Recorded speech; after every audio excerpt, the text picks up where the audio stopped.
Le gouvernement tanzanien a mis à disposition environ 1,3 million de dollars pour l'achat d'un avion de pulvérisation pour renforcer la lutte contre l'invasion de criquets. D'après une annonce du ministère de l'Agriculture, ce nouveau dispositif viendra avec le renforcement de l'unité de pulvérisation aérienne agricole. En février 2021, des essaims de criquets ont envahi les localités de Monduli, Longido, Siminjiro, Sira et Mwanga dans le nord de la Tanzanie, mais ils ont été anéantis avant d'infliger des dégâts aux cultures agricoles, selon le ministère.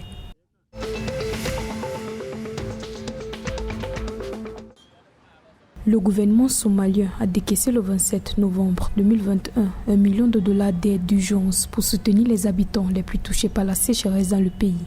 Le Premier ministre Mohamed Roble a indiqué que le Conseil des ministres contribuerait à hauteur de 20% de leur salaire pour soutenir la lutte contre la sécheresse.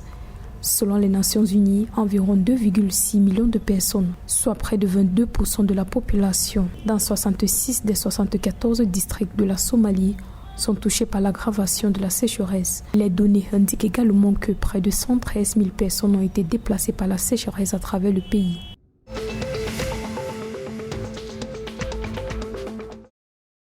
Le Rwanda a suspendu le 28 novembre 2021 les vols directs vers l'Afrique australe dans le but d'empêcher l'entrée du nouveau variant du Covid-19 Omicron. Avec cette décision, la compagnie aérienne nationale rwandaise a temporairement arrêté ses vols à destination et en provenance de Johannesburg et du Cap en Afrique du Sud, Lusaka en Zambie et Harare au Zimbabwe. La compagnie aérienne a également suspendu l'embarquement de passagers en provenance d'Afrique du Sud et du Zimbabwe se rendant à Dubaï.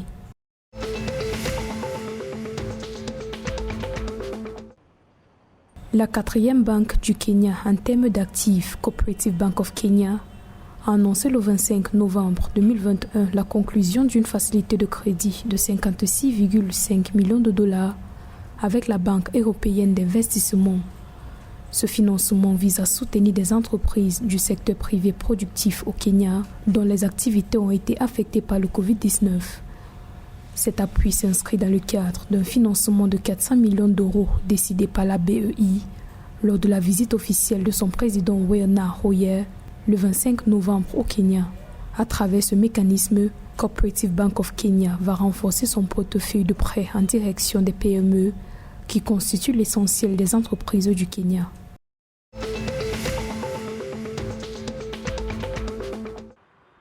Les appels aux armes et les discours de haine violents de dirigeants irresponsables font courir à l'Éthiopie le risque d'un génocide, selon la conseillère spéciale des Nations Unies pour la prévention du génocide, Alice Wairimu-Nderitu.